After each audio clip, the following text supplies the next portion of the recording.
Woo! That was fun. That was fun.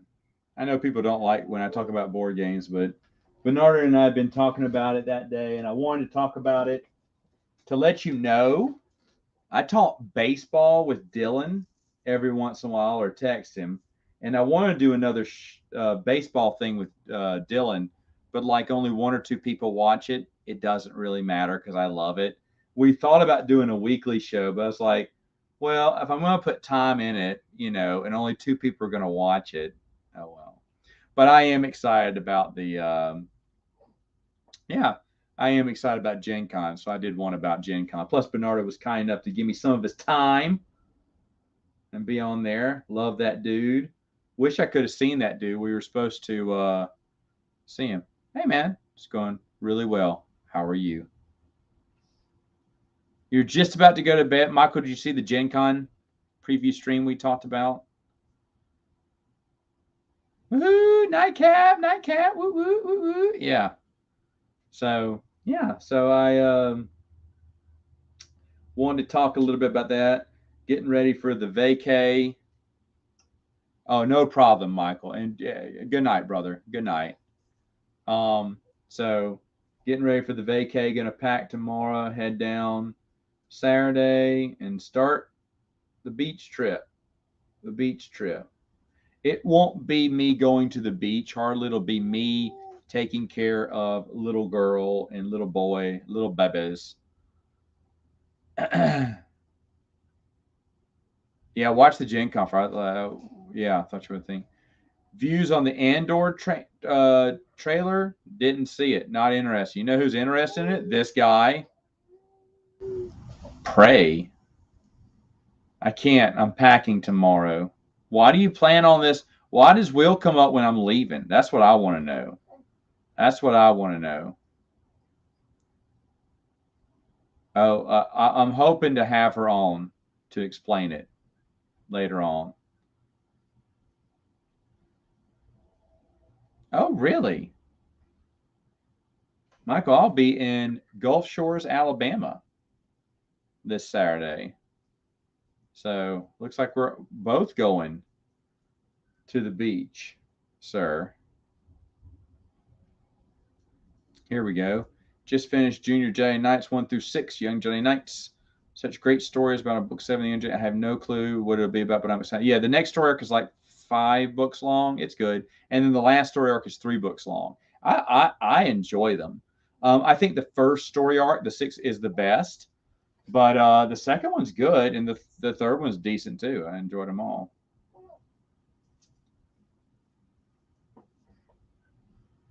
Soon, yeah. You're Florida too? Are you a Floridaite? Siesta Key. Okay, I don't know where that is. That must be further down. Further down. Gotta get back to Darth Bane. That's all right. Go for it. I've been reading a bunch of Star Wars Adventure Journal shorts, and I did not realize that John Whitman wrote one, and I think he wrote this prior to Galaxy of Fear. But of course, it connects to some stuff because he's just a master at that. So, really interested to finish that one. Yeah, I'll probably read them tomorrow. I'm going to read those. I'm going to take a break, I think, from Star Wars because I have a bunch of other books I want to read at the beach. Um, so, yeah, I was trying to get to where I could stop at Empire Strikes Back, but I couldn't read that fast. Couldn't read that fast. Floridian. Sorry, yeah, tried to get that word out. Could not do it. Young Jedi Knights is great, but Jedi Apprentice beats them overall. I'll have to reread Young Jedi Knights, but I think Jedi Apprentice is fantastic. So can't argue with that. South of Tampa, okay, yeah. Wait, am I close? Is Gulf Shores close? Be visiting Pensacola. Um, you call it nightcap because had a nightcap all the time. I don't know. I just started calling them nightcaps. It's great.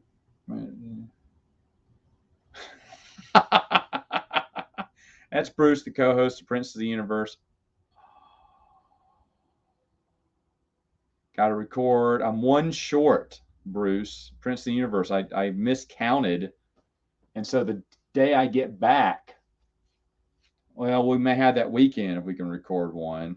But hello, hello, welcome back. Live outside Tampa. Okay, that's far from me. Even though I was this close to traveling with my work group to Tampa once, and I think it was Tampa, may have been Jacksonville. I want to say it was Tampa.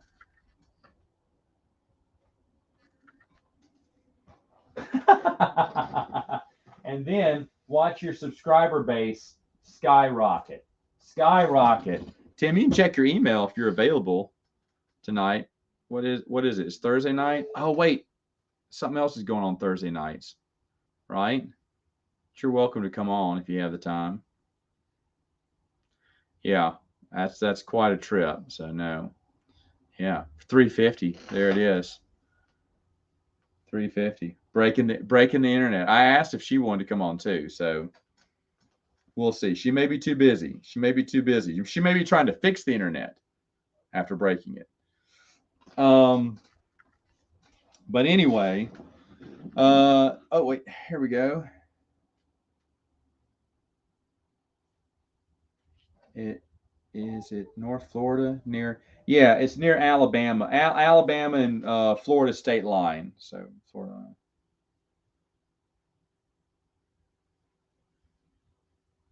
Wait, were you streaming? I didn't get a reminder over that. Hold on.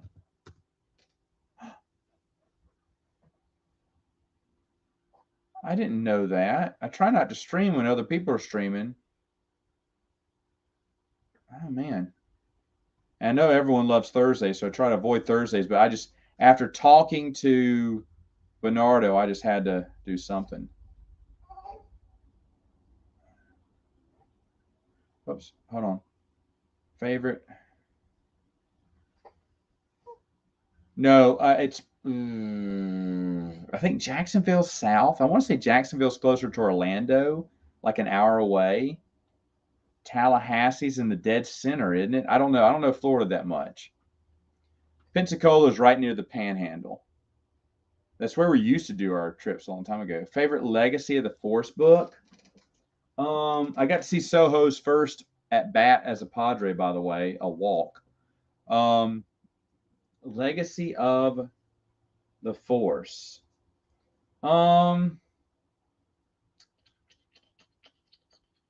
I mean, probably Invincible. Inferno was good too. I don't know. There's quite a few. That's a great question. I'm not sure. Probably Invincible. Here he is.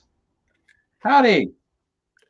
Wow, it's the very first time I've ever been on the channel. No, it's not. Yeah, it is. Every time I've never been available. So this is really? So every time we've talked, I've been on your channel? Mm-hmm. What? Yep. I'll have to plan more accordingly then.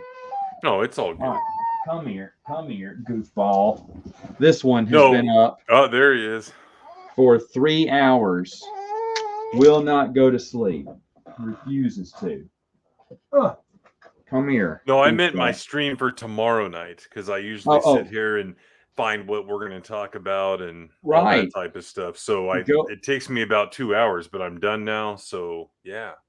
Oh, good. Because I thought at first you said your stream was like, oh, I don't like streaming when other people are streaming. I try to avoid it. No, it's all good. There's going to be some crossover, you know. There will be, but I like to watch other people. Yeah. Good point. But yeah, so I wanted to ask you a question. We're gonna break from Star Wars here and move into wrestling. Did you see Ric Flair's? Did you see Ric Flair's last match? No, but I was gonna go to that because I saw it and I'm like, man, I really want to. It wouldn't have been that much, you know, even with the hotel, everything. It would have been probably. Where's Jim Crockett Productions? No, the whole event was in Nashville. Oh, okay. So yeah, I was gonna get a photo op with these horsemen. J.J. Dillon would have been there, Ric Flair, Barry Windham, Lex Luger, I assume, in his wheelchair, Tully Blanchard and Arn Anderson. And guess what? Did you see any pictures from the event? No, I saw They it though. they had a recreation of the 605 set from TBS. The only difference was they had a Jim Crockett Promotions logo instead of the World Right. Championship Wrestling. So they would have taken a picture with you there for $250, all of those horsemen, and then the Wow. match you get into, all that. And yeah, I could have gone for about $1,000 total with the hotel, but number two, SummerSlam was in the same city that weekend. It would have been a shit show. And I'm like, Yeah. nah, I'm going to save my money. I'm building the house, all that stuff. So I didn't go, but I am probably going to go to another one run by another promotion that has some big stars in about 3 weeks. It's not too far of a drive. So Well, yeah, I heard there was a bunch of stars that were there that showed up for it. He's 73 now, correct? yeah, I think so. Yeah, Yeah, he that took sounds some about right. bumps. I think he may have had a concussion because he even joked that he doesn't remember the match right after the match finished. He said he doesn't remember a lot of it. I I believe think it. he had a concussion. They were throwing hits at him, but he wasn't reacting to it. So I think he was kind of out of it for a while, and then kind of helped him out. But when you're 73, I mean, you can't. I mean, how long did the Funkster go? Oh yeah, like he'd have a retirement show like every 6 months or something to Yeah, raise yeah. money. So, but I So, mean, he kept slowing down, you hmm know, hmm and so this was a slow one. I was going to ask you this: what farewell? Ric Flair's had a few farewell matches hmm in his time. What is the one he should have hung his hat on? Well, that one he did on TV, what was that, like 15 years ago? That was pretty much like, okay, go out there and tell them it's your retirement. He didn't even want to do it. Yeah, That's hard to say, but it seems like he had a match at WrestleMania.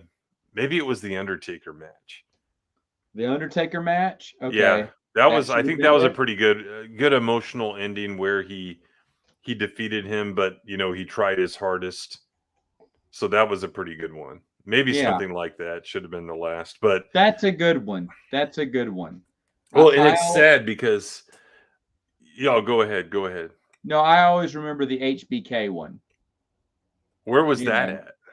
I can't remember, SummerSlam man. or something, maybe. Yeah, I'm sorry, I love you. No, that That was kind of WrestleMania too. that was Yeah, WrestleMania. that's the one. My bad. That should be the That's one. that's Yes. just an excellent one. It's hmm sad. It's because Ric Flair does think it's his last one too. It's an emotional time, but it was a good match.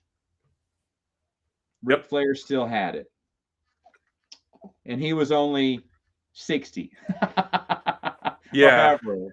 And it's But pretty sad because, like, right now you look at Edge coming back about a year and a half ago, hmm and now he's gone through like three character changes since he came back. And supposedly, when he retired, however long ago it was, oh, it's life threatening, career ending yeah, life injury, ending. never come back, Yeah. and then he's back. So it's like, give the new people a chance. We really don't need to see Edge. So sorry. Yeah, but the fans, I mean, you always love a comeback. Fans always love a comeback story. So you can't, and wrestlers never want to be out of the ring for that long. Yeah. So It's it's a like an double-edged addiction sword or there. I something. agree with you, but it's hard to Yeah. just say I quit. This question here, yeah, the first time we got a big response. The second time, unfortunately, that was when the pandemic hit, but we got to keep that billboard up there for 8 friggin' months, which was excellent, or 7 months. It was 7 or 8, and it was excellent because we only paid for one, I think. And because of the pandemic, everyone pulled their ads, so they just left us up there for 7 months. I'll say 7 right now, so I don't turn out to be a liar later on. But it was 7 or 8 months, and it stayed up there for most of the year, from March all the way till October, I think. July, August, September. Oh, did Yeah, I for tell you? 7 months. 7 months it stayed up there. Did I tell you I finished Legacy of the Force this week? Oh, you did? Yeah. And how? Oh wait, Tim. We got to pause here because she broke the internet today, and she's with us now. Hi. Hi. Hi, How you doing? I'm doing all right. How Nice, nice. you're doing fine. Yes, I am. Very fine. Very, very fine. No, I'm like hell right now, you guys. That's why I have I the like camera it on. because you put a lot of hard work. You put a lot of hard work in your diet and your exercise, and I mean that wasn't just a victory lap. That was that was something. But yeah, congrats to you. It wasn't Thank a you. This victory lap, part. but there's been a lot of victory faps probably. So Damn. So yeah, There we go. There we go. Oh my God. You took Yeah. a victory lap, and everyone else wanted the lap dance. So there you go. Oh no, nope, I don't. Nope. But how are you this evening? You did a coffee chat today. Yes, I did. I ended up doing one. It was later than expected, so I called it off the hour. And so we just talked about continuity because of the fact that the reason why Disney decided to basically toss out the EU was to streamline everything, because they thought it was out of, continuity and stuff, and to create their own. And now what they're doing is basically destroying their own continuity and stuff like that. So just called out the hypocrisy of what's going on today. Yeah. And Ella is totally, and my daughter is totally enraptured with your voice. She is just sitting here listening to you now. Hey, baby. How you doing, sweetie? Look at you. So hanging out with Dad, seeing how late I can stay up. So not yeah, she's like, I have you beat, Dad. I could stay up all night. To be fair, she did snooze from 5 to 8. So she was out. When I brought her home, she slept she had a bottle, so it must have been 5:30, but slept for about 2.5 hours, woke up about 8, and has been up for going on 3.5 now. We're gonna have to get some sleep someday there, Pumpkin. But yeah. I was saying we were saying about the billboard. People have asked why would we do another billboard? And no, it's time to do something different. The first time we funded the billboard, I told Brian, wouldn't it be great if, hello. Here, I want to see if my subscriber count will go up now. You are like smashing it out the ballpark with everything, with what you do. You're moving up slow and steady. Yeah. Slow and steady wins the race. But quality work. Yep. I'm telling you. But I told Brian, I said, what we should do is after all the movies are out, let's do another billboard just to show them we're still here. Because I said, Lucasfilm thought that after the trilogy was done, all the naysayers would be put to silence. They'd be put to shame, and they would say, yes, we were wrong, you were right, your trilogy is excellent. I mean, really, that's how much hubris they had over this trilogy. And when it outright bombed, or let's say didn't fly over well with fans, when it didn't fly over 100% with fans, then we came back with our billboard saying we're still here. And I love that. But after that, Brian and I both agreed that we shouldn't do it again because there's other things we can do. And so, and right now, the attitude from Lucasfilm, because we've spoken to Lucasfilm, is they're not interested right at this moment. And it's going to have to take, in my opinion, it's going to have to take a change of direction, someone to kind of get the ball rolling, chop off some heads there, sad to say it, but chop off some heads. And get do a complete overhaul of Lucasfilm with a different mindset, a more open mindset is what I'm asking for, and to get it approved. But that's what I'm waiting for now, and I'm missing out on these chats here. So let's see what we got. I see Tim's super chat that he said. I scrolled up. Oh yeah, you did. Yeah. Hey, just trying to do some advertising, even if it's false advertising. Okay. Oh my God. What's If up, you ever do, Sentinel? well, if we do something, it'd be something different. Some ideas, not this what we're going to do, but what? I was gonna say his avatar reminded me of what I was gonna tell you guys. So sorry Okay. to interrupt you. Oh no, go ahead then. No, finished Legacy of the Force like Yeah. 2 days ago. We thought it'd And be funny. Oh, go ahead. oh no, go ahead. It would be No, funny if please. I'm what? sorry. So great series, right? Fantastic series. But that last book, like I was really disappointed because it was just like, okay, it's over. Like I wanted more of a denouement. I wanted some scenes between Luke and Ben. I wanted Niathal. And it was just like, okay, all this stuff's been going on with, interpersonal and focused around that battle, but and all of a sudden Galactic Alliance is back and Dala is the new chief of state just out of nowhere. Like he had 200 more pages because he wrote Star by Star that was that thick. And then this is like a 350 page book. It's like, dude, write in another 200 pages. It wasn't his fault. It might have been, editorial or whatever, but add some more meat to that. Where was Wedge and his daughter? Their story didn't get to finish. Right.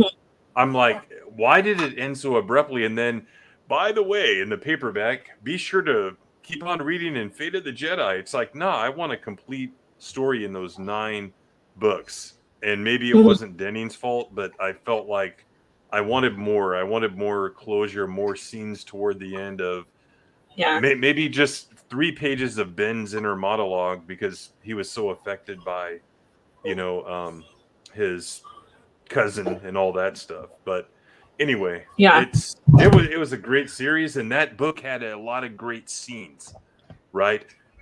Some of the best scenes, but overall the book was lacking for me. So okay, I can see that at the end, but I think the reason for that is they had ideas they wanted to carry over into the next series, and it just never happened. But I can see what you mean by it was, you're like, wait a minute, you have so much you could wrap up here, or you could work with here. But anyway, what was going to say about what would we do for a fundraiser? Some of us thought it'd be funny to put an ad in Star Wars Insider, because you can get an ad, but I thought that would not reach that many people because not many people are reading Star Wars Insider. And the other one that I really liked was during Star Wars Celebration, do digital ads in that area. You can do a digital ad that will hit a specific area. And so do the digital ads that hit your cell phone, your YouTube, your Facebook, your, wherever you go. And our digital ad hits in that specific area for X amount of times, for X amount of days. And we thought that would be great just to have a digital ad with fans asking for more legends. So that was a good one I love from Brian. But Brian came that one, wasn't me. So if we did do something like that, we would do something. Yeah. There you go. Today it is. Yeah, I was looking at some of my old ones going all the way back to the early 90s when it was Lucasfilm Fan Club magazine, and they were really short for a couple years there because there wasn't a lot to report on, Yeah. It's like they're trying to find something. Indiana Jones, Young Indiana Jones series. Make an article on that, I remember that because they did a lot of stuff on Young Indiana Jones. Yeah, and then Thrawn came out, and what's really interesting, the very first article they did on the Zahn novel, they spelled it Thrawn, Thron, and stuff like that. So they didn't know how it was spelled? Yeah, it was hilarious. So I did a hot take on Twitter about the Thrawn trilogy being overrated. Yeah, so that I saw that, and I want to address. Thank you for reminding me of that. I wanted to address. Oh, it's in your mouth. I was looking for the passy the whole time, you big goofball. No, don't cry. Here. You're calling your daughter a big big goofball. She had the I'm the goofball, but she's crying. Poor baby. I on a more civilized age, I got a little bit of hate for throwing shade at Timothy Zahn. Wow, my response. I do all the time, Matt. Don't my worry. response is sorry, not sorry. I don't think his books were bad. I think he's very overrated. I think the only, and I'll stand by this, even though people did not like that I said this. I think the only reason you see continuity that's outside of his books is because Del Rey or Bantam made him do it. I don't think. I think he had to mention Bria because that's the only way he could have used Lando. If he wouldn't have used Lando, Bria would never have been mentioned. Never have been mentioned in Scoundrels.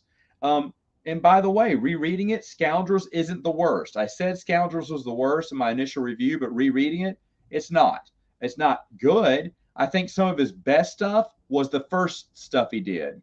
His original. Yeah, I like the first 5. Yeah, the Thrawn trilogy, the duology, Survivor's Quest. I didn't like Survivor's Quest. Well, it's been a while, but I remember liking Survivor's Quest. And I thought Outbound Flight Project was good. I thought it was kind of boring too. I don't know. I mean, not bad, but just like, okay, it's kind of paint by the numbers. It's not like he can't recreate the magic of his first trilogy. You know. Yeah, you never can. That's never a thing.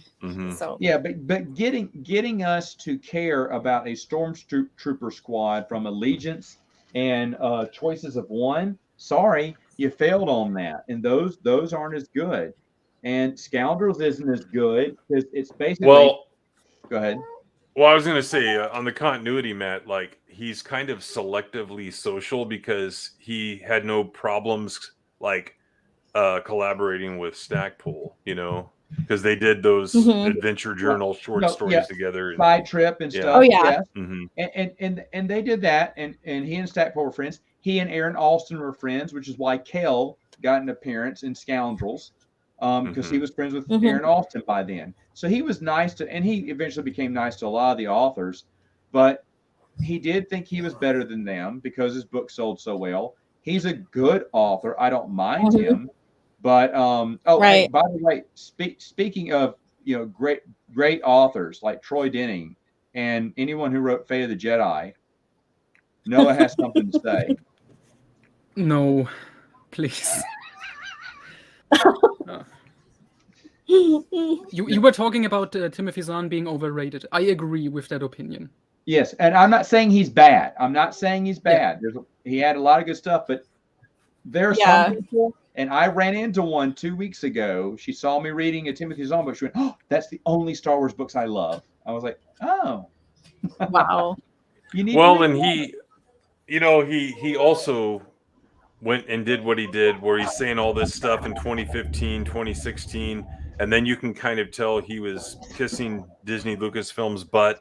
And then lo and behold, in 2017, or was it 16 July at some convention, there's going to be a Thrawn novel and he's going to be in Rebels. So he kind of changed his tune really quick. And then he starts going after, if you think, your canon was ruined, then you're just not, living in the real world. And he made a bunch of comments, a lot of fan blaming comments like that. So I don't have a lot of respect for him personally either. Yeah, and no, I don't know if you're old enough, but Alora posted a great picture of a 2-piece laundry basket if you want to check it out on her channel. I'm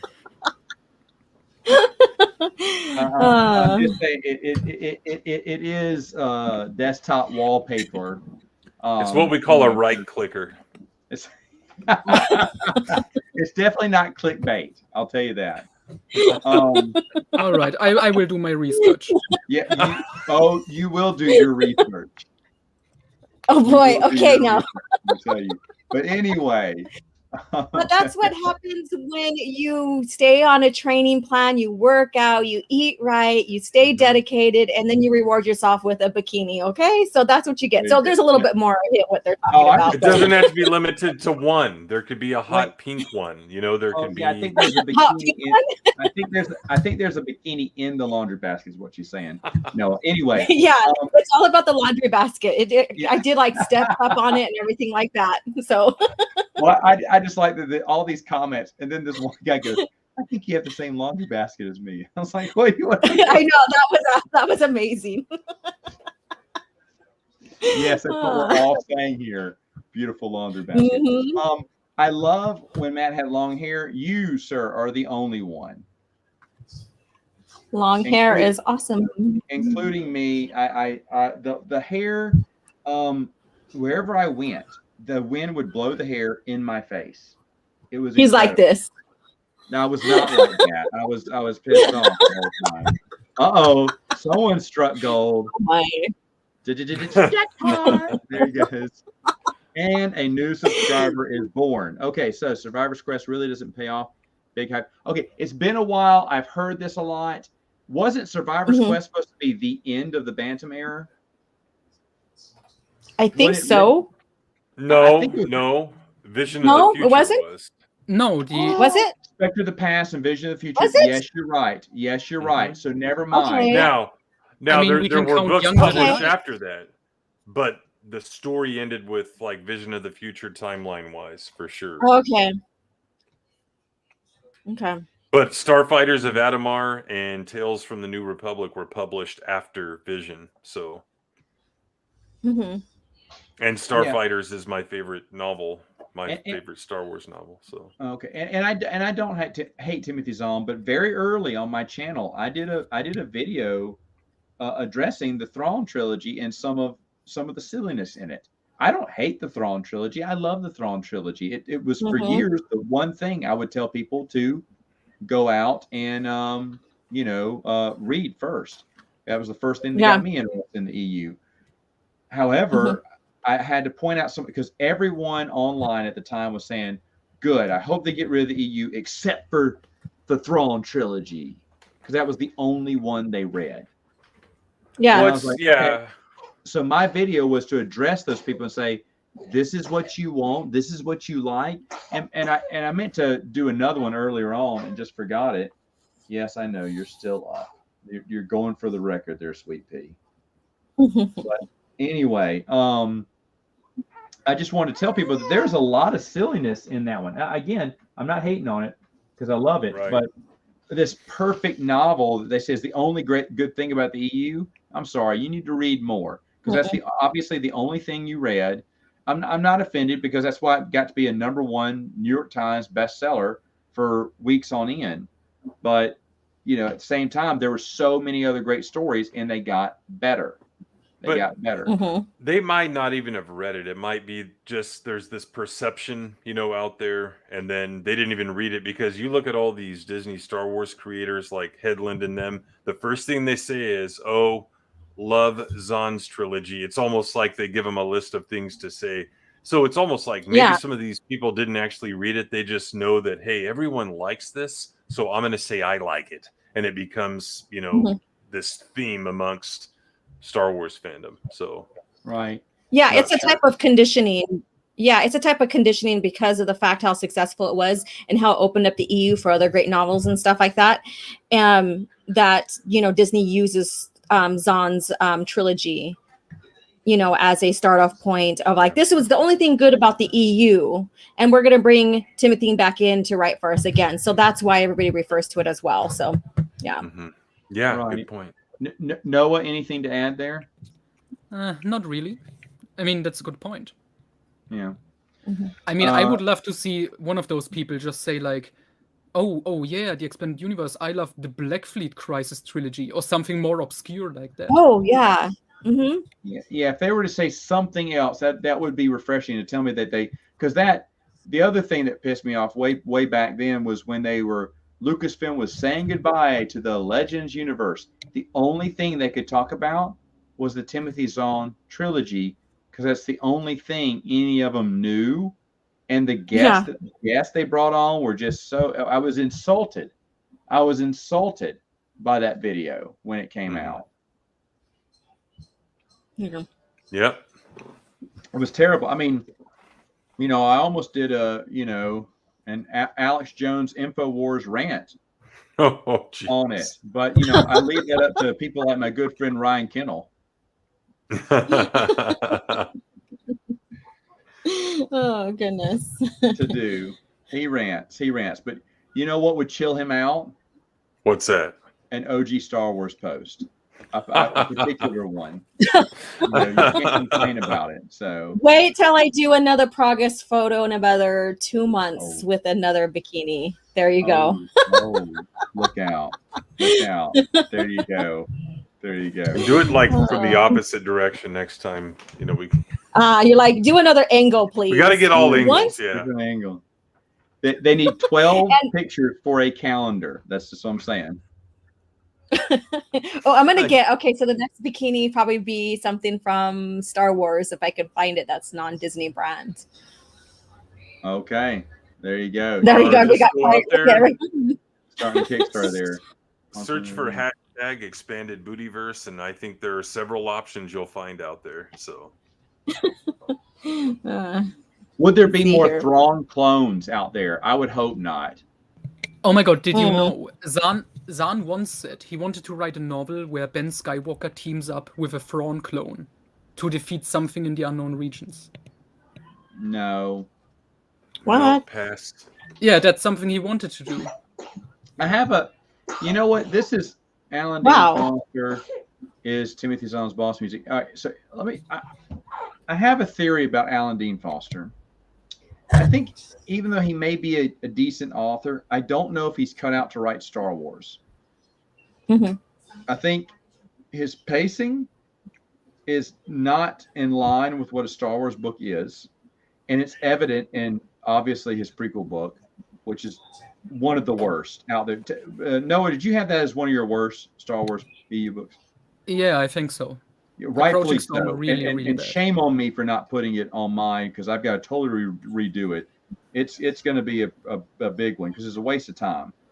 And the thing is, I think that maybe he just has a different style, but it's not you got to get some action. You got to get some, humor.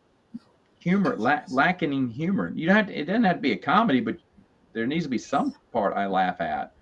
And you have the comedic elements there, or you can get them, but they're just not coming apart. So he's another one. Would I say he's overrated? I don't know. I mean, he's the father of the EU, right? Writing Splinter in the Mind's Eye. But compared to the original Del Rey books, Splinter in the Mind's Eye is dwarfed by Brian Daley's Han Solo trilogy and L. Neil Smith's excellent Lando Calrissian trilogy. When you were talking about a book earlier, were you referring to Splinter or The Approaching Storm? The Approaching Storm, I think, was just outright horrible. Splinter in the Mind's Eye, I forgive him because he did say, and it is true, that Lucas, this was the potential sequel for, if the movies didn't take off. Hold on, I got to do this one because they got to see that. I'm like reading all this because I looked down at something on my phone, a text, and then I looked up and everybody's talking about. Oh, Sentinel, you mean something I'd actually pay for? I mean. Now, I have been on a stream with her. Me too. Mm-hmm. Me too. More than one. She seems nice. However, and I told Rhino this afterwards, I didn't see the point of having her on because she didn't have much to say. Right. I'm not trying to start a fight with her. I'm just saying, just because someone's popular, maybe not the best idea to have a guest on there. Seemed like a nice person. But when we were talking about the EU, she's like, yeah, I read that book, but it was a long time ago. I don't remember it. Okay, why are you here? I didn't want to be rude, but why are you here? And she's also the person that said, I had to check out the new Star Wars, but don't worry, I didn't pay for it. Someone got me in. Yeah, but you still went. Yeah. I don't see the point of this. So anyway, yeah, I think Alora could give her a run for her money, right? You guys are so sweet. I'm telling you. But anyway, I was just talking about, not would I say overrated? Is there another author? Is there an underrated author? Let's go the opposite here. Is there an underrated author in the EU? Maybe they wrote one book, or maybe they wrote anyone. I know who mine. Man, I love these questions because I can never answer them, but I like. Yeah, it's I've never been asked that question. Yeah, I have a couple of answers actually. Go ahead. One would definitely be Greg Keyes, because everything he wrote was excellent. We've talked about this on your stream before, haven't we, Noah? I think so. Yeah, we talked about because we talked about Greg Keyes, and yes, I do believe his stuff is surprisingly good. I have another one, and I don't have my library in front of me, so someone's going to have to remind me who wrote Dark Rendezvous. Sean Stewart. Sean Stewart only wrote one novel within the EU, and it was excellent. Mm-hmm. Dark Rendezvous is such a step above almost anything in the Clone Wars era. It's ridiculous. Yeah. It flows really well. It's so good. So good. It's got some heartfelt. You truly believe that Dooku is about to switch over, even though you know that's impossible because you know what the movie's going to give you. But the book makes it seem credible that he just wants to come home, and it's written so well. I am shocked that first off that I've forgotten about it. This would be a very hard no, but if you say pretty please. Yeah, Matt, we need to see you in a slave Leia. He's not Star Wars Sexplained, so that's not going to happen. With sugar on top. I imagine there will be someone else on this panel who will be wearing one in the near future, chain and all. And I'm talking about Tim. Look at that.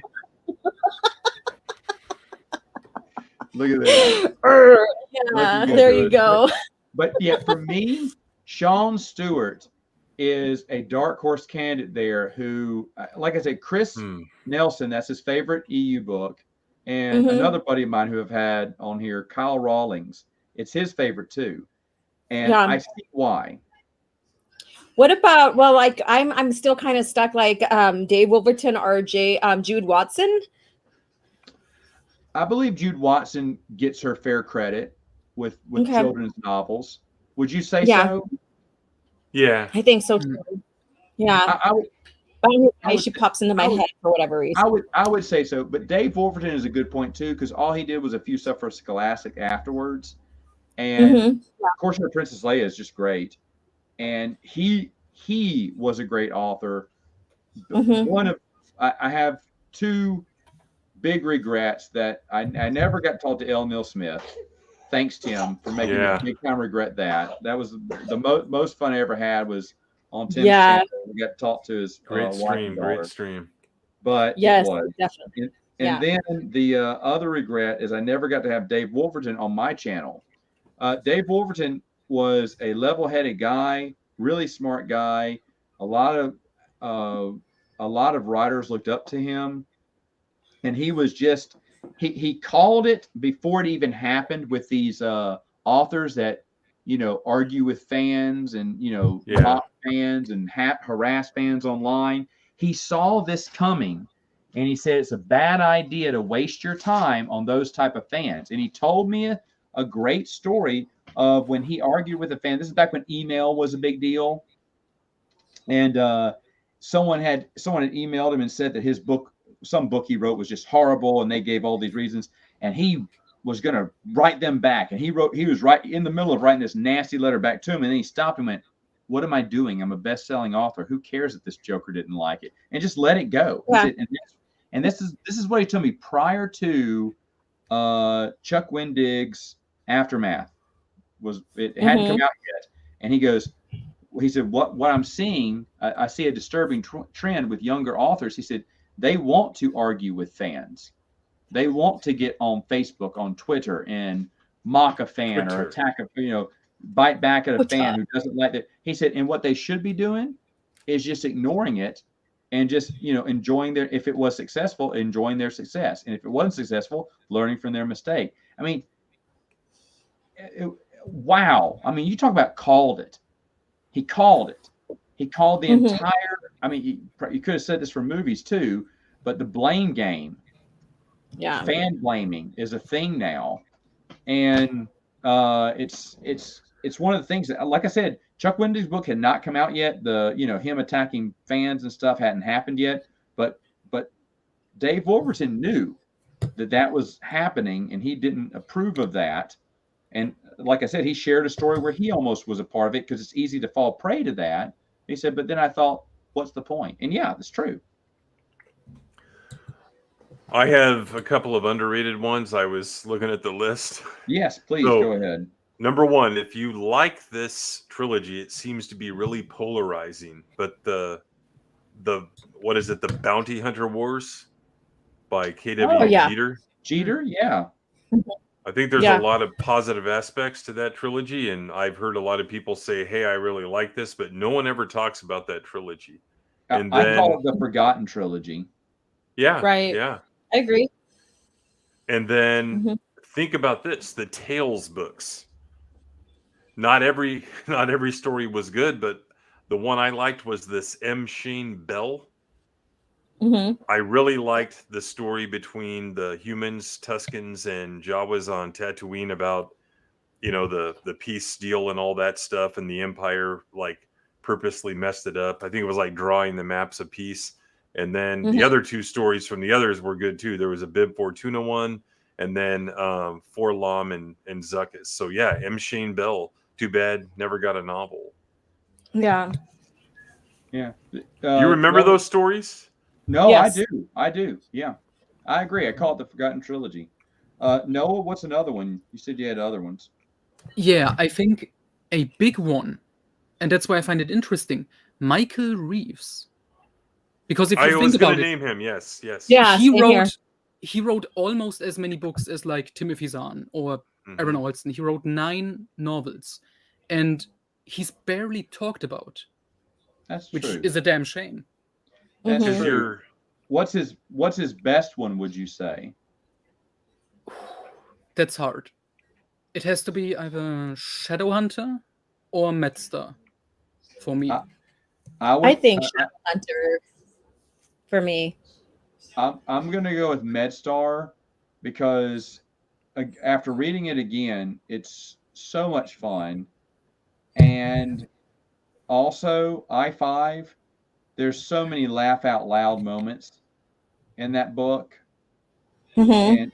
And Durden, the Celestian reporter, is great too. I mean, there's really not a bad character. It's almost a in an era where there's a sea of awful novels, which was the Clone Wars. Yeah. That is a shining star. I mean, but it's a shining star regardless. I mean, it's just really good. It's a very enjoyable read. So yes, that is funny. I didn't think about that. That he's written a lot of books. And he did And the Coruscant Nights, right? yep. Yeah. Yeah. And he should have stopped after book 2, but That's what I've heard. I have them, haven't read them. So it's like, Noah, do you agree with me on that, by the way? Not really. I think the trilogy overall is good. Like, I really enjoyed it, but I do kind of agree that The Last Jedi, book number 4, is kind of like, why did this need to exist? Like, I don't hate it, but it's just like, why? This is such it's a even worse random. than 3. Yeah. Yeah. Yeah. What about Elaine Cunningham or Cunnington? Sorry, or Cunningham. Yeah. It's Cunningham. Yeah. Cunningham. Yeah. Well, I mean, unfortunately, she fell ill, and Blood Oath was never able to make it, and she doesn't have it anymore. This is back in the day where you save files on your computer. You didn't have a zip drive or something like that, or the cloud wasn't invented, and so when authors got rid of their computer, they got rid of those old files. Oh, Yeah. don't make me sick because it's happened to me. So she's been asked about Blood Oath, and she said she'd love, and that was also Margaret whatever for Doom, Legacy Margaret of Doom. Weiss. Margaret Weiss. She had it, but it was on an old computer back before, or one of those old floppy disk or those old those old A drives or zip drives. She had it on one of those, but she threw away all that stuff a long time ago. So Wow. sadly, out of all the unfinished tales, I'll to be fair, out of all the unfinished tales, Blood Oath by Elaine Cunningham may be number 1 on my list. I've never thought about that. Yeah. And her Dark Journey in the New Jedi Order too was a pretty good one too. No, she did great with Dark Journey. Mm-hmm. Yep. That's a good pick. That's the one with the cover where Jaina looks hot AF. So yeah, I have it. I have the hardcover on that one. So yeah, pretty good one. Oh, Science Fiction Book Club. What? It's got to be. If you have a hardcover of Dark Journey, it's got to be Science Fiction Book Club, right? I will grab it. Hold on, let me see. Okay. Okay, I have. Am I right, Matt? Sorry, Noah. Oh, don't worry. So I have 2 authors. Might be interesting. First one, pretty obvious, Christine Catherine Rush. I think is pretty underrated. Oh, my light's reflected on there.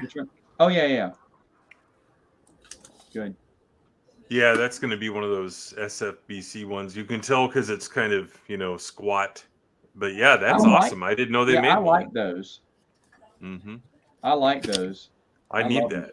I need it. I need it. I need a big poster of that. Yeah. Tim, it hasn't been the first time today that she's heard that. Wow. So anyway, there she goes again. There she goes again. There's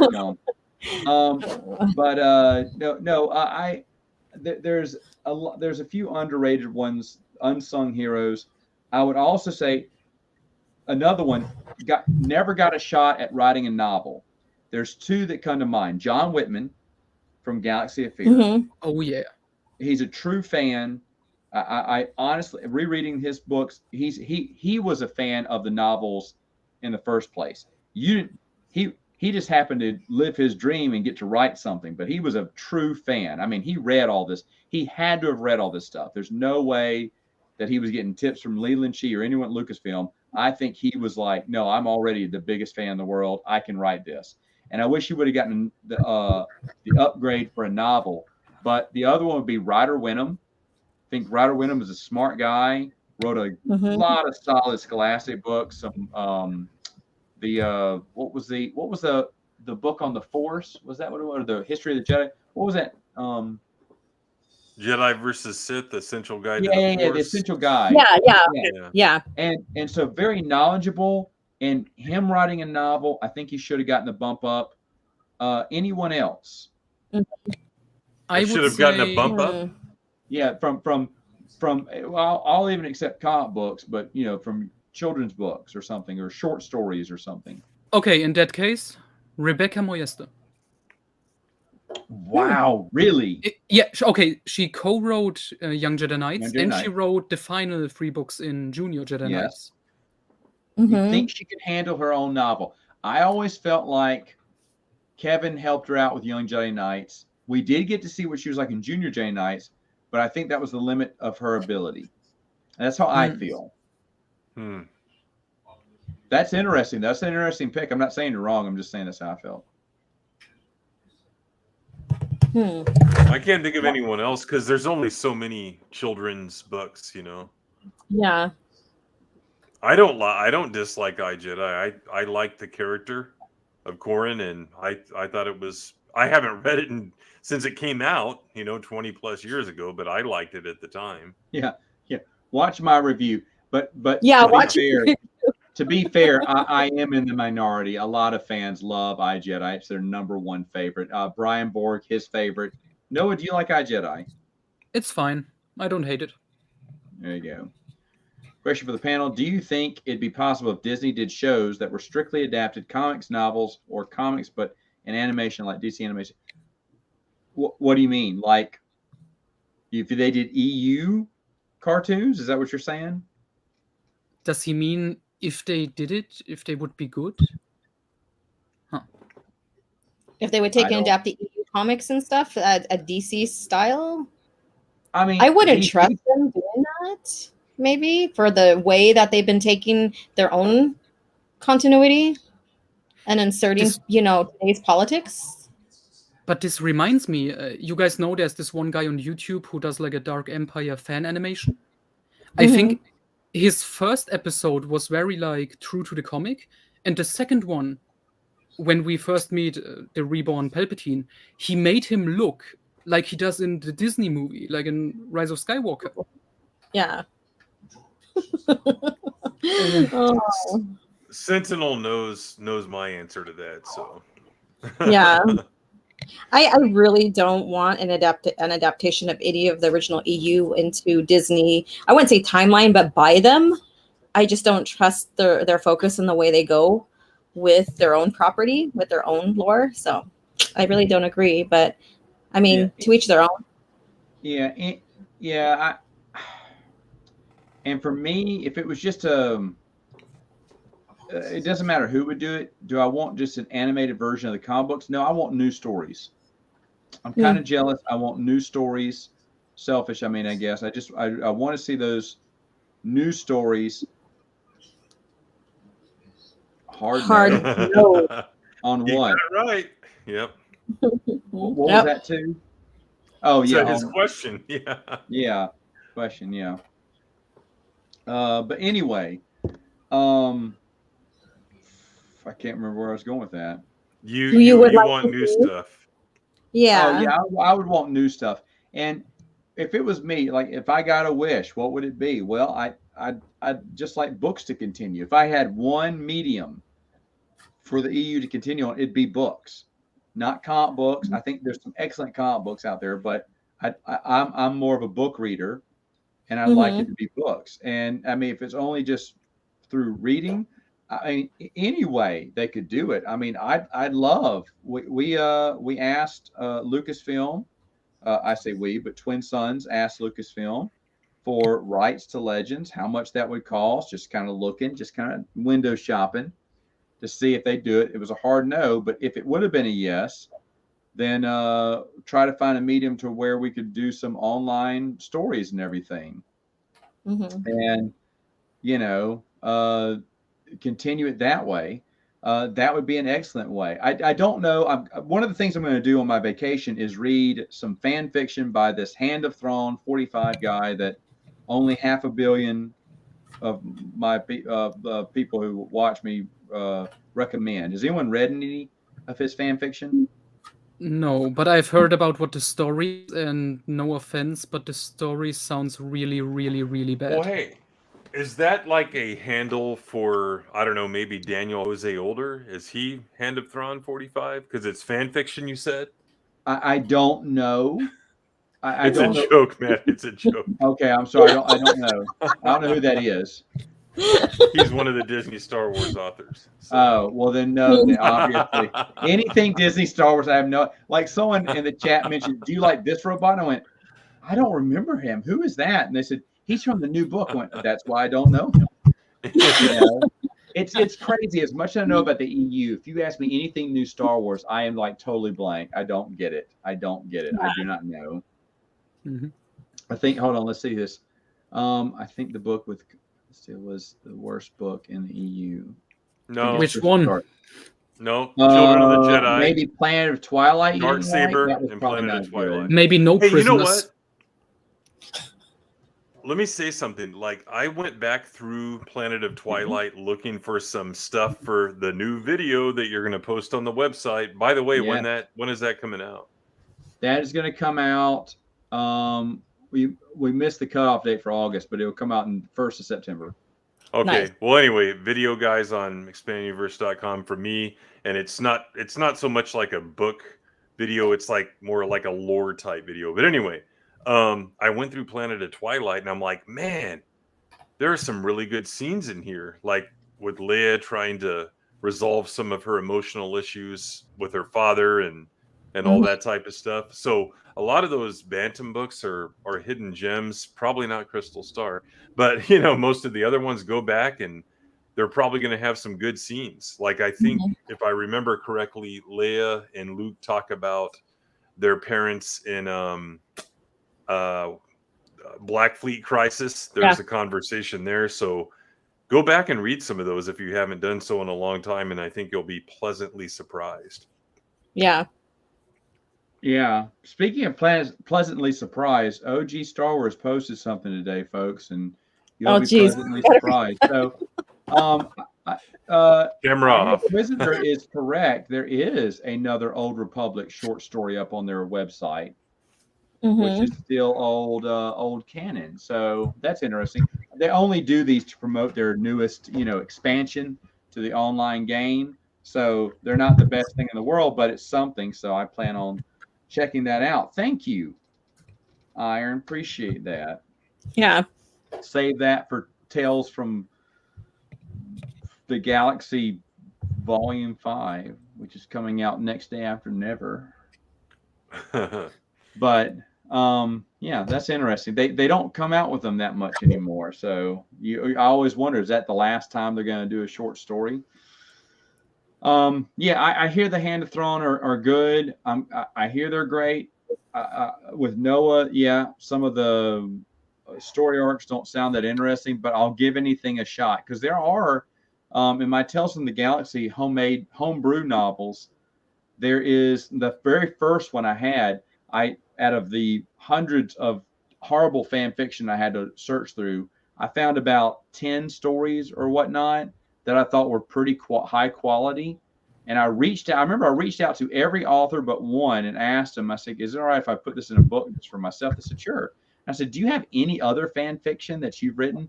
And most of them said that they did not because they got too busy or they wrote fan fiction of other things. And I was like, if they did a what if story, I was not interested.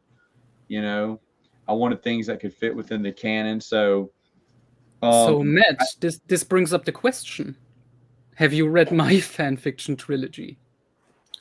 Have you written it? Yeah, the Jedi Prince trilogy. It's already written and uploaded. In English? In English. Where'd you upload it? Let me I'll check. I'll read it on vacation. Fanfiction.net, I think. Okay. Hey, can you just email me? Okay, will do. Just so that way I won't forget. But yes, I'll read it over vacation. I will. That's good. I need a professional guy like you reviewing it. I'd love to read it. And if you're looking for cover art, there's a picture that was posted on OG Star Wars today that would definitely sell the book. I don't know if it would basically define what's going on in the book, but it's all about the cover art. True. And people would just buy it just for the cover art, I think. Let's see. I like Kevin Jan. Lance, I'm glad that we think alike, but again, you and I are in the minority, my friend. I agree. KOTOR should have been a novel. I don't know. It's a travesty why Star Wars Galaxies gets their own novel, which is not that. I mean, it's one of those open online games where you just search and just do nothing. Why? It's the least story-driven video game out there. But it has the best book cover ever. Oh no, it doesn't have the best book. But the thing is that KOTOR is super popular. Make the novel. It's like printing money if they make a novelization of KOTOR. So does the Revan novel not follow that at all? I mean, Revan never. I'm just saying, like, I'm sorry, KOTOR, Knights of the Old Republic, not the Old Republic. Are those the same thing? No. Okay, but Knights of the Old Republic. TOR, right? Off the video game, just write the novelization. That's a no-brainer. And they should have done that more often with a lot of these popular games. And I mean, sometimes they got like a little spinoff. Their character, what was it? Who was in Scourge? Was that the no? Which one had Kyle Katarn's apprentice in it? Crosscurrent and Riptide. It was Crosscurrent and Riptide. Thank you. Okay, more like that. But from the video game, if a video game gets popular or release it with a video game, I think you'd have more success. They did it for Force Unleashed. Dark Forces, hello. Dark Forces too. But I mean, KOTOR should have got one for sure. And I'm sure several others that I would have got them. But and technically, X-Wing got it too. Yeah, true. People compare Revan and some of them to KOTOR, and so you have people get upset because they're like, KOTOR didn't follow, or the novel with Revan didn't follow the story of KOTOR, and blah blah blah. So you have all that, people like, we didn't like Revan's novel because it didn't follow KOTOR, blah blah blah. So people think like the Old Republic novels with Revan and stuff like that is the story off of the game. So I've been, seeing a lot of comparisons like that. Okay. Yeah, because of Drew Carpathian is the one that helped develop all of that, and so when I talk to people about Revan and the stories right there, people automatically judge it against the game, as well. Yeah. And the game, though, the storyline again is like how you play it basically doesn't mean that's how the story happened either. So I think that's unfair to compare those two because that's just it's two different mediums there. Yeah. You know, I don't think it's fair to do that. But I wish the story would have been told. And there's several other, as I'm reading through the EU, there's several other stories that I wish were told that never were. Noah, we talked about Jedi Prince on your channel once, and you made it happen. What other stories do you wish were out there and they just never got created? Ooh, tough question. It is a tough question. Tim's thinking about it too because Tim knows I'm going to move to him next.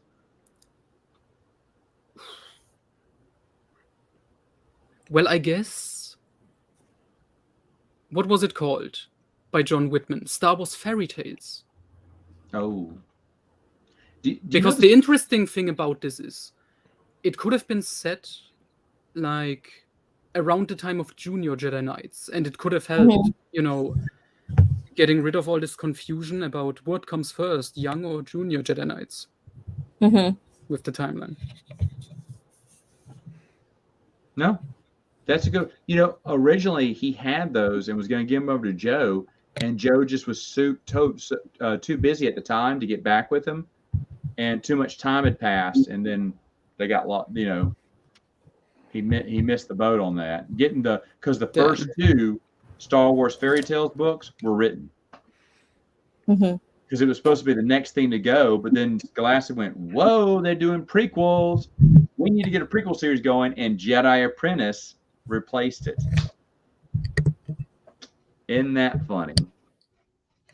So, an excellent series, too. Oh, and by the way, Jude Watson did write Rebel Force series. There's zero doubt in my mind. It was her. I know she claims it wasn't her, but it was. I just remembered something that I used to want, and if it were 20 years ago, I'd still want it. Well, that picture that imagine. Yeah, I know what you mean. Yeah, we got that. So no, take the X-Wing series, right? Yes. And let's throw it in between A New Hope and Empire.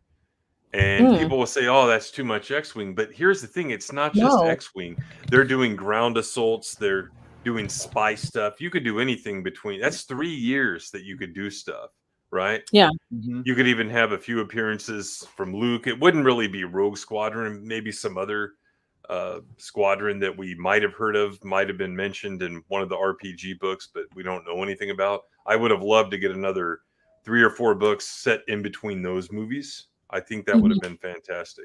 I used to want that and talk about why don't we explore that area more. And they really didn't do that until Del Rey got toward the end of, the Real Canon publishing run.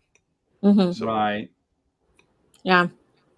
That would have been really interesting because, like the X-Wing series and even the comics and stuff, you get away from the story of Jedi, Sith, kind of Force users kind of thing, and it really gets into, I guess, the meat and potatoes of what's really going on with the war and stuff, and what's going on with within the galaxy, and the commoners, I guess you could say. Yeah. Did you guys know what we missed out on when? 2014, like Aaron Alston died, and the Expanded Universe also died. Alston's ideas. He wanted Mercy Kill to be the start of a new X-Wing book series. That's right. Yeah, and he also wanted to bring out like ebook exclusive stories, which would have been I think that's why Mercy Kill kind of felt like it was a dead, like there was something missing to it, because that's like one of the last in the it is the last in the X-Wing series, right? And it felt like something that was missing, like there was more to it that we didn't get because of the buyout. Yeah. And for me, not only that I was wishing that we would still have Sword of the Jedi, but some kind of conclusion to after Crucible and what's going on with Ben and all of them, and how we got to see the Skywalkers and the Solo Fells evolve into what is legacy. I think that's something that is severely missed, like what happened in between, and what happened with Abeloth and what happened with Luke, going off on his own, and his when he basically turned over the order and went off on his own after Crucible and stuff. So I think that story is severely missing, Yeah, and for Abeloth and stuff, I'm sure that was going to be explored in another series later on that they just didn't have time to explain. Mhm. But with how the Empire got to where it was from the Legacy comic book, I agree with you. I think that would be so. I have my theories, and that's all we can do is run with theories. But I think that would be very interesting. I agree with that, Dick. Yeah, yeah. The Solo fell, and how Han didn't like the fact that she was marrying Jag, and then going over to the Empire kind of deal because he despised them, and stuff. So seeing that dynamic play out would have been some interesting stuff. So, yeah. No, I agree. That's a good pick. Anyone else? Just to answer Son of Luke here, we could have been reading about Jaina's grandkids by now. We have. Rowan fell. That's true. Yeah. Yeah. I agree. And what happened to Alana? What happened to Jason's daughter and the Hapes Consortium? Because that kind of goes missing too. Yeah, that's the most frustrating stuff. I wanted to know where Christy Golden was going with the fountain story from Fae of the Jedi. Now, Noah, you're going through this right now, right? Oh yeah, I'm reading Allies right now. Okay. You haven't gotten to the fountain story, have you? It just started. Basically, it was kind of silly. It's just like the main Sith guy, Talon, just saying, "Wow, this thing looks pretty. I want it." Okay. All right. Well, there's a story, and I think it's in her last novel for Fae of the Jedi. I think it is. But when it's over, I don't know why it was done. It seemed like it was a seed planted for a future story, is what it seemed like to me. And I could envision this. I said, this is brilliant. And when I brought it up, because I got to meet Noah's favorite author in the world, Troy Denning, at Pensacon. And I said, look, I've got to ask you a question. I told him I was writing an article for the book, More Civilized Age. And it was going to be on Crucible. And I had some Crucible questions for him. But then I said, well, I really want to know is what was Christy Golden, kind of planting a hint of what we're going to see next time. And I told him my idea and what I thought was going to be. And he just kind of looked at me and said, you know what? I never asked Christy where she got that idea from or where she wanted to go with it. He said, so nothing like that was planned. In fact, they hadn't sat down to discuss their next trilogy. He was going to do one on Anzadi. Okay. An Anzadi threat. That he was going to do a short little trilogy that were the Anzadi were going to be the villains.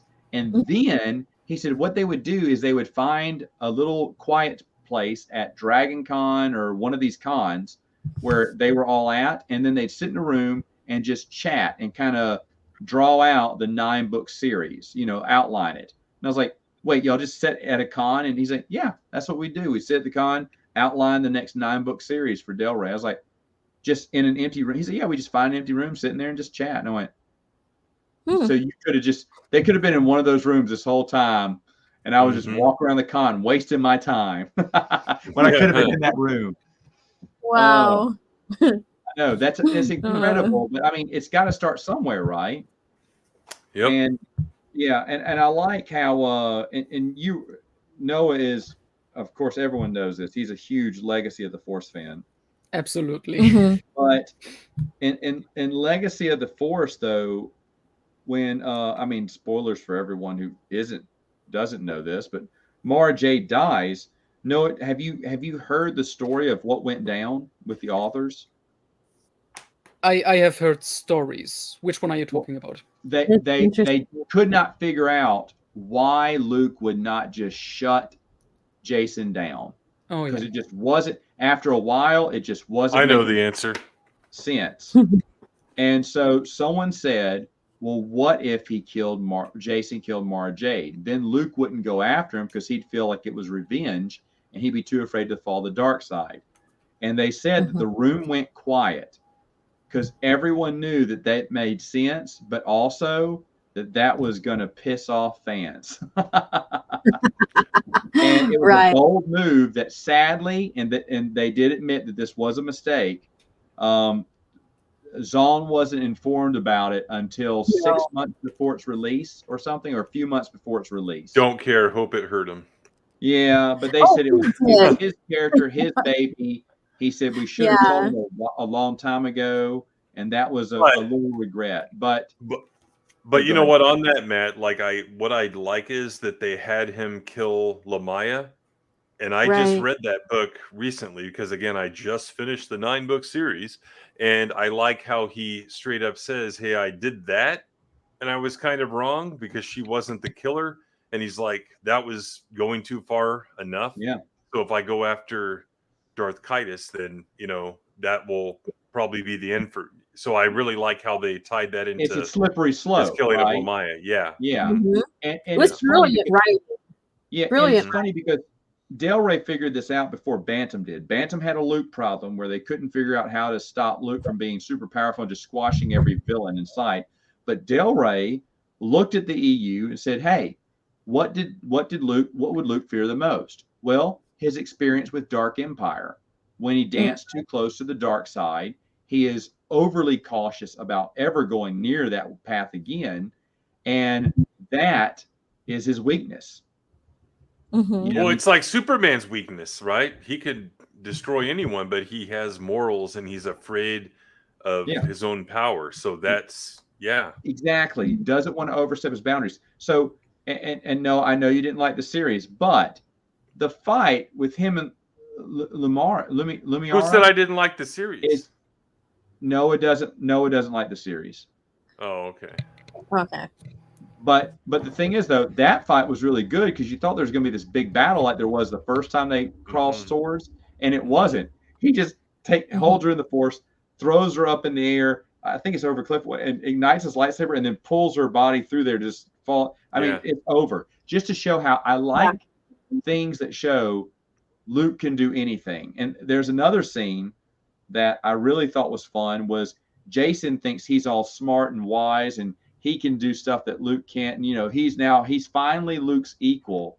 And then Luke goes, "If you're so strong, get out of that." It realizes he can't get out of the chair because Luke's holding him down. Yeah, that was amazing. Without any effort, not even breaking a sweat. Right. Yeah, he was just standing there, no gestures with the body, using the Force and just giving it to his nephew, just like scolding him and stuff like that. And Jason could not do a damn thing about that. He could have done anything to him. He could have ended his life right then and there. And he just scolded him. And then when he threatened the younglings, that was the end of it. And you like, I listened to Audible and I read the book. But in the Audible, you can hear that stern voice in Luke's, of Luke's and stuff like that.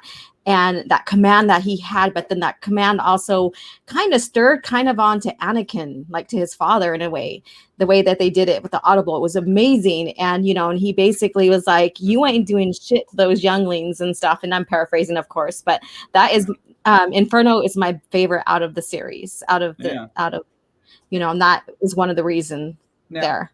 There is another good scene, and no, I don't know if you've gotten to this in Fate of the Jedi, where he and Ben are traveling together, and they go visit. I can't remember if it's this monks or this sect or whatever, and it says, Jason was there earlier, and he, years ago, and he learned all their secrets within. Was it the AT? The AT? Yeah, that he learned their secrets within a year or whatever. And then it says a few weeks later, Luke had it down. I mean, Luke just cut the time by a tenth. I was like, that's what I like to see. Yeah, exactly. Yeah. And the other one that he did that was in that one that I liked too. There's another scene with Luke. Is it him with Jason and Jason in the in his torture room, his Vong torture room? Maybe. Yeah, hold on. We're picking up a little slumber. Possibly. Oh, she went like 20 minutes ago. Yeah. She partied hardy. She sure did. Now she's off to bed. Oh. She shut her eyes like a few minutes ago. So yeah, put her down. But anyway, AT force teleportation. I can't remember. There's something else in there too that I think it may be later on. I'm trying not to spoil anything for Noah. I've read the series before. I know what happens. Oh, you just remember it? Okay. Okay. It was okay. When he sees Jason again in the pool of remembrance or whatever. Yeah. What did you think of that, Noah? That scene I liked when he and Ben met Anakin. Okay. I like when Jason just says, "I'm still not sorry for what I did." I mean, it's Oh, like yeah. it would have been the perfect time to do a cop out and say, "Now looking back, I shouldn't have done it. I learned my lesson." You're thinking, well, what was the point of the whole series? No, he goes, no regrets, man. Mhm. Did what I had to do. It's like, wow. Yeah. Yeah. You kind of expected it, and they just totally turned that. That's what you call subverting expectations, right there. Done the right way, not like what RJ did to The Last Jedi with Luke and stuff. Should we get Noah talking about Denning? No, I'm holding back right now so much. Are you just trying to trigger him with all the stuff that he doesn't like? Yeah. I'm telling you, next time I get to meet Troy Denning, I'm gonna get an autograph for this man. Get this man autograph. Just say to Noah, "I love bugs too." Great. I don't think Troy was Tim's favorite author in the Legacy of the Force series, because I think two of them you don't like of his. Yeah. Which two, Tim? Well, I mean, like I said, the finale, was lacking, and maybe it wasn't all his fault because he was told. I didn't like what was the other one? His first book. Tempest. Oh, the one with Tempest, yeah. Oh, I hated that. It felt like unlike any other book in the 9-book series. It just didn't fit.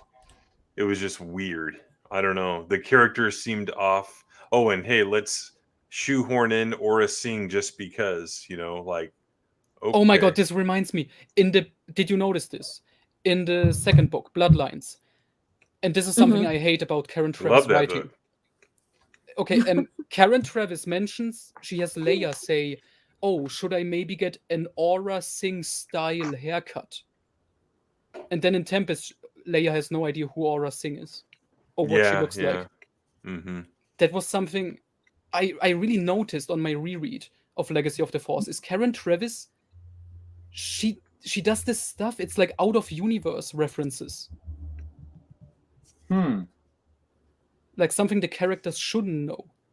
Like with this whole, I should get an Aura Singh style haircut. It's just strange. There's a couple of moments like that. Interesting. Okay. Yeah, it sounds like the editors missed that one. So, yeah. Yeah. No, but yeah, I did not like Tempest at all. I don't know. It just felt weird and all that. So then Exile comes along and I was back in it. So I mean, Exile had Lando, so obviously it wins. Great book. My least favorite from his would be Tatooine's Ghost. I didn't like it. No. Even though I liked the squibs, I thought they were funny. But the thing is, though, you're just trying to shoehorn, like, hey, now that we've seen the prequels, let's combine the two. I don't think I liked that story with Leia discovering and settling with her lineage, her heritage, and discovering about her father, and discovering about her grandmother. I liked that because it also brought some conclusion to why, because Han wanted to have kids, right? And so it kind of brought her into ease with having kids, with her fear of anybody turning to the dark side and stuff, and the fear of her father and what happened to her and stuff. So I like the book for that, but I could see the point of like, oh, the PT came out, so let's go ahead and try to put everything we can in there to show. But I think that was a good remembrance. The journal pad that was found, I think maybe it could have been handled a little bit better in there and how it was discovered instead of just thrown under the evaporator under some mushrooms, or it could have been discovered earlier, or whatever. So I thought that was kind of out of place. So yeah. What I liked is that there is a Ryder Windham book called, like, what was it, Luke Skywalker and New Hope, these YA biographies. Right. He basically like at least 60 pages or more. It's basically his version of Tatooine Ghost, but this time it's just Luke visiting Tatooine and learning all of this. Mm-hmm. That was a journal, wasn't it? No, that was a normal YA book. Okay.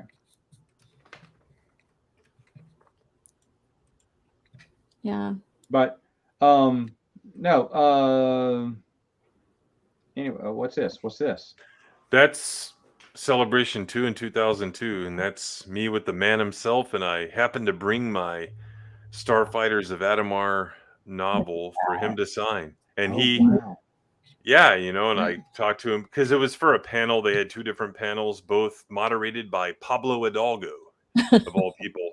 But he was up there early, and I just kind of walked up with the book and talked to him for a few minutes. Very very shy guy, but also accommodating that day. So it was good. Mm-hmm. Wow, that's awesome. Yeah, 20 years ago. I never got a chance to meet him. That was, in the Hall of Autographs. That's one of my top ones, along with Brian Daly, L. Neil Smith. Who else I have in there? A.C. Crispin, and another fan favorite, Vonda M. McIntyre. I'm totally kidding about that last one, but those are. You know what I got to tell him? Say what? You know what I got to tell him? I got to tell him, like, in that book and a few of the other books, he did more for Wedge than every other expanded universe author, including Michael Stackpole. Like, just what he did with the character to make him like real and stuff. It like cemented him as one of the mainstays, and he seemed to really take that compliment to heart. So, and then he wrote like, Tim, glad you liked the book, Aaron Alston. So it was good. That's good. Mm-hmm. Yeah, no, that's really awesome. That's awesome. You got to talk to him again. This Alston talk reminds me of something interesting, because I just finished Backlash, which might be so far the best book in Fate of the Jedi, even though it's basically completely filler, but it's the most fun. There was some interesting setup for a Black Sun story, which I completely forgot about. And I think he was maybe trying to set up that they have returned in the Legacy comics. Because in Backlash, remember that. Yeah, in Backlash, there is a scene they go to the Jedi Council and they are listening to a report from Jaden Core, who's like talking via hologram. And he says like, oh, there is some cult that worships Prince Shizor. And the Jedi are like, oh my god, could Prince Shizor have been cloned? You have to investigate this, Jaden. And I don't think it's followed up upon, but this might be some setup. Because I know Troy Denning mentions a weird feline leading a cult in Crucible. Yeah, I remember that. Yeah. No, I like those random connections. I'm rereading things in chronological order has its ups and downs, and ups in a way that I have realized there's a few more connections that I didn't see because between publication dates, these things were so far apart that when I read the other one, the moment it came out, I missed some references from a previous novel. And a lot of times, of course, authors are going to, basically connect it to their previous written stuff. But some authors are friends with other ones, and they'll include characters or stories or situations into their book. And it's a total miss for me because it was just so minor that I just missed it the first time through. And rereading through these, and I'm on the short stories too. I'm like, oh, that's a character from this. Got it. Oh, look, there's Melissa. Hey, Melissa. Hey, how you doing, darling? Hi. Yeah. On that note, Tim has to leave us. Yeah. We got to do this again earlier, but yeah, I got to wake up for my first solid meal in 5 days, so I can't wait. Yeah, you got to get that solid meal. You got to get that solid meal. What are you on a diet? Well, yeah, I'm on a diet. I've had some Okay. stomach issues, and this is the first thing I've tried, and I think it's worked because I feel 100% better now. So, good. Yeah. Good. I feel 100% better too, but that's because OG Star Wars made a post earlier. So anyway, hey, you know what else? Melissa's made some posts before too, so I'll just Melissa has. come out and yes, say she that. has. Yeah. Yes, she has. She's lived All the right, dream, as they say. so you But- guys are awesome. Noah, Alora, Matt, we got to do this again soon. We will tomorrow on open airlock policy. You can check out Tim and Alora. Go ahead. Yeah, you've got, you know, a nerd audience here, so I don't know if you guys are interested in BattleTech or not. I have been kind of on the periphery of it since it came out, because the Grapevine Comics I used to go to back home to get my Star Wars RPG stuff, they had BattleTech. Michael A. Stackpole has written, I think, like 6 or 7 books in the universe. I did a video on it. It took off. 3,200 views about one of their main authors since '85 being canceled just because he has completely reasonable political views that some weirdo attacked him for. So if you're interested in all that, go watch that video. It's now my 3rd most popular video of all time in 1 week. So I'm very thrilled with the performance. But yeah, thanks, Matt. And thanks, chat. See you guys soon. Awesome. See you later. All right. Good night. Bye. All right. And yeah, we'll end it up because I gotta get up early too. But thanks for coming on, Alora. What else you have coming on your channel? All right, so I have a video in production right now that'll be probably within the next couple of days. What I'm doing is basically a video about Obi-Wan and Siri Tachi. I don't know if you heard about Obi-Wan's new sexual preference in the new lore. Yeah. So I'm gonna go ahead and just show the real Obi-Wan and his first ever love interest, and how that turned out tragic. So I'm doing a video on that. So that should be coming out within the next couple of days. Good, good. No, you've been giving post updates on each book after you read it, which has been fun. Are you going to be doing an overall thoughts on the series? Yeah, I will do. When you finish it. But yeah, every time you finish a book, you give a little like blurb, a little update of when you finished it. That's what you've been doing lately. Have you found Josh? That's what I want to know. Nope, he's still missing. He's still missing. Yeah, it's been 1 month now, and he's just gone. 1 month? Yeah. I'm getting kind of worried now. Yeah, I mean, last time I saw him, he wanted to finally finish the Jedi Academy trilogy. I don't know, maybe it was just too awesome for him to handle. He just couldn't take it anymore. Wow, it's kind of crazy. But that's okay. You can check out him and Dylan's Piss Couch sometimes. So definitely want to check him out. But yeah, so anyway, folks, I'm still doing the same old. I'm gonna be hitting the beach, may do a day stream, may see Tim, may see a few other people while I'm down there. I'm gonna try to do a tour there to see a bunch of people, but I'm definitely gonna have some fun. Gonna read some excellent fan fiction by hopefully Hand of Throne and Noah. So and you gotta be honest in your review. Sure. You want me to do a video on it? But why don't I just email you about it? I don't want to do a video on it. Maybe a video on it. I don't know. If I have critiques, I don't want to do that. Put him on the spot. Yeah, put him on blast. This is what I didn't like, but no, I'll be honest. I told Joe what I didn't like about Supernatural Encounters, the rough draft, when I got to read it a long time ago. So, you know, I can give critiques, but I also I'm interested because we had talked about the plot and everything. So I'm interested to see what you put together. But all right, folks, I will